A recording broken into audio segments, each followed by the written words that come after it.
ಪ್ರಸಾದ ತಯಾರಿಕೆಯಲ್ಲಿ ಕಲಬೆರಕೆ, ಸಾರ್ವಜನಿಕಗೊಳಿಸುವ ತಮ್ಮ ನಿರ್ಧಾರ ಸರಿ, ವಿಷಯ ಮುಚ್ಚಿಟ್ಟಿದರೆ ಅದು ಅಪಚಾರಕ್ಕೆ ಸಮ, ತಮ್ಮ ನಿರ್ಧಾರ ಸಮರ್ಥಿಸಿಕೊಂಡ ಆಂಧ್ರ ಸಿಎಂ ಚಂದ್ರಬಾಬು ನಾಯ್ಡು.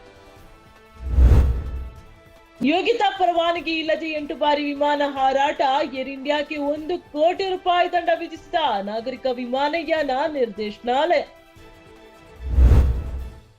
ಅಪಘಾತದಲ್ಲಿ ಪ್ರಾಣ ಬಿಟ್ಟ 10 ತಿಂಗಳ ಮಗು, ಅಂಗಾಂಗ ದಾನದಿಂದ 5 ಮಕ್ಕಳ ಜೀವ ಉಳಿಸಿದ ಕಂದಮ್ಮ, ಅತ್ಯಂತ ಕಿರಿಯ ಅಂಗಾಂಗ ದಾನಿಯಾಗಿ ಅಮರಳಾದ ಕೇರಳದ ಅಲಿನ್ ಶರ್.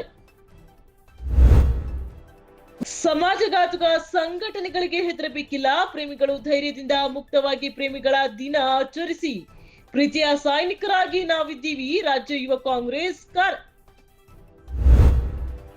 ಕರ್ತವ್ಯದ ಬಳಿಕ ಖಾಸಗಿ ವ್ಯವಸ್ಥೆಯಡಿ ಚಿಕಿತ್ಸೆಗೆ ಅವಕಾಶ ಸೇರಿ 14 ಬೇಡಿಕೆ ಈಡೇರಿಕೆಗೆ ಸರ್ಕಾರಕ್ಕೆ ವೈದ್ಯಾಧಿಕಾರಿಗಳ ಗಡುವು, ಮಾರ್ಚ್ 11ರಿಂದ ಅನಿರ್ದಿಷ್ಟಾವಧಿ ಮುಷ್ಕರ ಕೈಗೊಳ್ಳುವ ಎಚ್ಚರಿಕೆ. ಅಕ್ರಮ ಗಣಿ ಗುತ್ತಿಗೆ ಪರವಾನಗಿ ಆರೋಪ, ಸಿದ್ದರಾಮಯ್ಯ ವಿರುದ್ಧ ಪ್ರಾಸಿಕ್ಯೂಷನ್ ಅನುಮತಿಗೆ ನಿರ್ದೇಶನ ಕೋರಿದ್ದ ಅರ್ಜಿ ಏಪ್ರಿಲ್ 17ಕ್ಕೆ ಮುಂದೂಡಿದ ಹೈಕೋರ್ಟ್. ಸಿಎಂ ಹೆಸರಿನಲ್ಲಿ ನಕಲಿ ಪತ್ರ ವೈರಲ್, ಸುಳ್ಳು ಸುದ್ದಿಗಳ ಅಪಪ್ರಚಾರ ಸಹಿಸುವುದಿಲ್ಲ, ತಪ್ಪಿತಸ್ಥರನ್ನ ಪತ್ತೆ ಹಚ್ಚಿ ಸೂಕ್ತ ಕಾನೂನು ಕ್ರಮ, ಮುಖ್ಯಮಂತ್ರಿ ಸಿದ್ದರಾಮಯ್ಯ ಖಡಕ್ ಹೇಳಿಕೆ. ಪುಟ್ಟ ಮಕ್ಕಳು ಹಸಿವಿನಿಂದ ಸಾವಿಗೀಡಾಗುವುದನ್ನ ತಡೆಯುವ ಉದ್ದೇಶ ಯುಎಇಯಿಂದ ಎಡ್ಜ್ ಆಫ್ ಲೈಫ್ ಅಭಿಯಾನ, ಶೇಖ್ ಮೊಹಮ್ಮದ್ ಬಿನ್ ರಶೀದ್ ಅಲ್ ಮಕ್ತೂಮ್ ಘೋಷಣೆ.